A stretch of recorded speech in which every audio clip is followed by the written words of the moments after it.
రాష్ట్రంలో పరిస్థితి ఏమిటి అని అంటే రూల్ ఆఫ్ లా పక్కకి వెళ్ళిపోయి రూల్ ఆఫ్ ఫియర్ ఈరోజు రాష్ట్రంలో రాజ్యం ఏలుతా ఉంది. పోలీస్ స్టేషన్లకు వెళ్తే న్యాయం జరుగుతుందన్న నమ్మకం ఈరోజు ఎక్కడా కూడా సన్నగిల్లిపోయింది.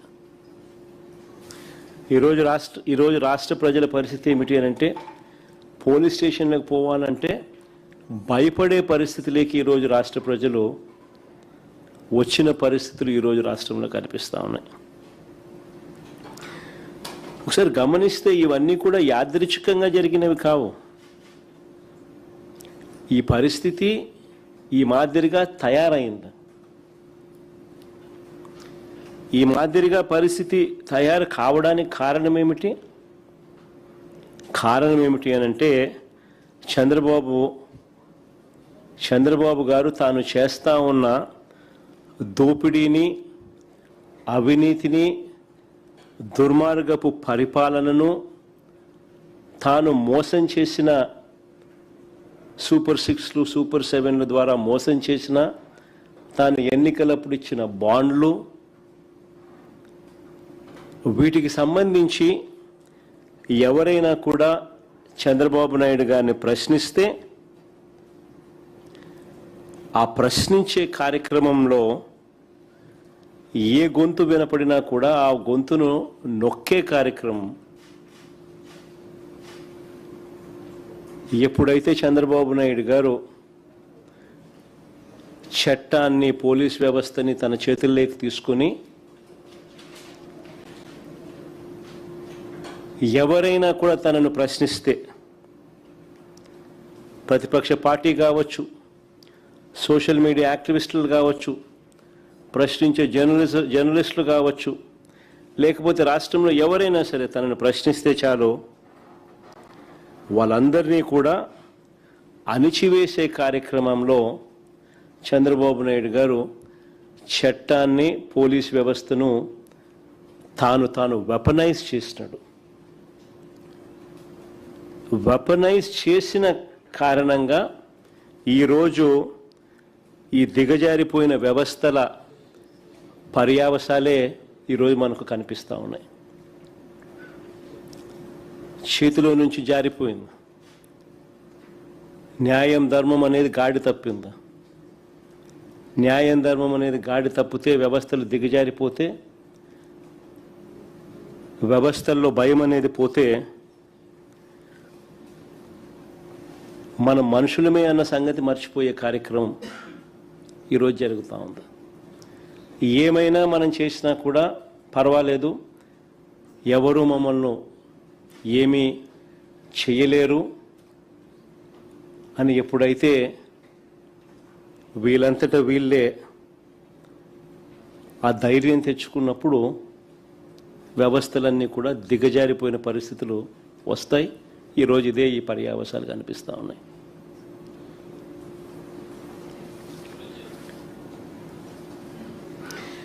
విజయవాడలో మొన్న జరిగిన సాయి కృష్ణ కేసు తీసుకున్న, పోలీసులు వేధింపులకు గురై క్రాంతి కుమార్ అనే అబ్బాయి ఏకంగా వీడియో చేసి మరణ వాంగ్మూలం ఇచ్చి ఆత్మహత్య చేసుకున్న ఘటన అయినా సరే, కర్నూలు జిల్లాలో లాకప్ డెత్కు గురైన దళిత మహిళ గంగమ్మ కేసు తీసుకున్న, తెనాలిలో తిరుపతమ్మ కేసు తీసుకున్న, శ్రీకాకుళంలో సంతకవిటికి చెందిన కళావతి కేసు తీసుకున్న, రాష్ట్రంలో నెలకొని ఉన్న భయానక వాతావరణానికి ఇవన్నీ కూడా అద్దం పడతాయి. దిగజారిపోయి ఉన్న చట్టం, పోలీస్ వ్యవస్థకి ఇవన్నీ కూడా అద్దం పడతాయి. కస్టడీలోకి తీసుకొని ఒక మనిషిని దారుణంగా కొట్టి చంపి కుట్రపూరితంగా సీసీ ఫుటేజ్లను సైతం మాయం చేసి చివరికి శవం కూడా కనపడకుండా మాయం చేసి ఆ శవం ఎక్కడుందో, ఏం చేశారో, ఏమైందో కనీసం కుటుంబ సభ్యులకు బూడిద కూడా ఇవ్వని అత్యంత అమానవీయ పాశవిక ఘటన జరిగి, ఈ ఘటన కూడా ఎక్కడ జరిగింది? The so called state head quarters. అంటే చంద్రబాబు నాయుడు గారి ఇంటికి ఆమడ దూరంలో.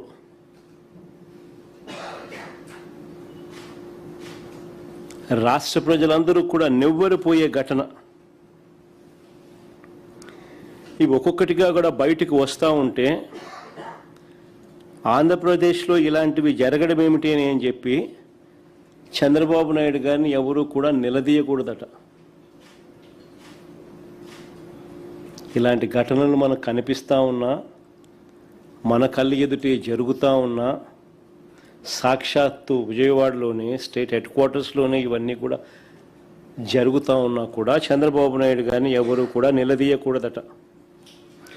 వీటి గురించి ప్రశ్నిస్తే, వీటి గురించి నిలదీస్తే వెంటనే వాళ్ళ దగ్గర నుంచి వచ్చే మాటలు ఏమిటి? క్రిమినల్స్కు మద్దతు ఇస్తారా అంటూ తాను ఎదురుదాడి చేయడమే కాకుండా తనకు తానా తందానా అనే ఎల్లో మీడియాతో కూడా ఇదే మాదిరిగానే రాతలు రాయి చేస్తారు. Character assassination. జరిగిన ఘటనలో అమానవీయంగా ఒక వ్యక్తిని పోలీస్ కస్టడీలో తీసుకోవడం, కొట్టడం, చంపడం, కుట్రపూరితంగా సీసీ ఫుటేజ్ను మాయం చేయడం, చివరికి శవం కూడా మాయం చేసిన పరిస్థితి. చివరికి ఆ తల్లికి కనీసం బూడిద కూడా ఇవ్వని అత్యంత అమానవీయ పరిస్థితుల మధ్య. దాని గురించి ఎవరు మాట్లాడరు. The so called yellow media. తానా తందానా అని చంద్రబాబు నాయుడుకు భజన చేస్తూ ఉన్న వీళ్ళు మాట్లాడే మాటలు ఏమిటి? రౌడీ షీటర్కు మీరు సపోర్ట్ చేస్తారా అని ఇలాంటి మాటలు. నిజంగా ఈ టాపిక్ కూడా డైవర్ట్ చేయడానికి, ఆశ్చర్యకరంగా ఈ టాపిక్ డైవర్ట్ చేయడానికి చంద్రబాబు నాయుడు గారి పార్ట్నర్ కూడా, ఆయన కూడా ఒక సైడ్ క్యారెక్టర్ మాదిరిగానే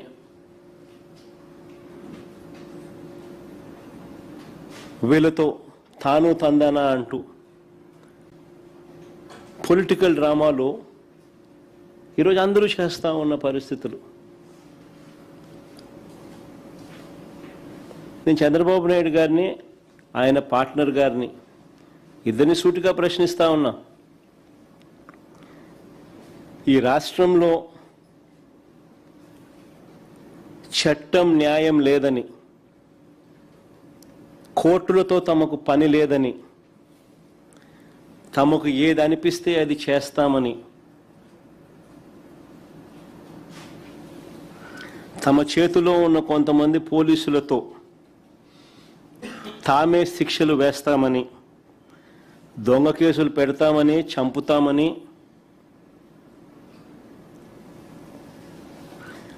బూడిద కూడా ఇవ్వమని